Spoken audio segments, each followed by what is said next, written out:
এই দোয়াটা আমার জমির চেয়েও বড় হবে, বলেন ঠিক কিনা?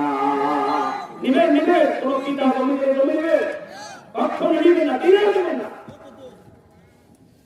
ভাইরা আমার, তাহলে এইরকম করে যারা যত ধরনের পাওনাদার রয়েছে, একটা সুসংবাদ রয়েছে, অল্প কিছু পাওনাদার ধরেন দোকানে 50-120 টাকা বাকি আছে, কিন্তু আপনি পরিশোধ করার মতো কোনো ক্ষমতা নাই, টাকা নাই। আপনার মনটা খুব চাচ্ছে যে আমি পরিশোধ করব, কিন্তু পরিশোধ করার মতো কোনো সামর্থ্য নাই। এত গরিব আপনি, এমন গরিব ভালো মন মানসিকতা সম্পন্ন উম্মতের জন্য নবীজি একটা সুসংবাদ দিয়েছেন যে এই উম্মতের জন্য আমি পরকালে তাদের পক্ষ থেকে ঋণগুলো পরিশোধ করে দেবো, বলে সুবহানাল্লাহ। এটা মন দেখে মনে প্রাণে আপনি চেষ্টা করতেছেন কিন্তু পারতেছেন না।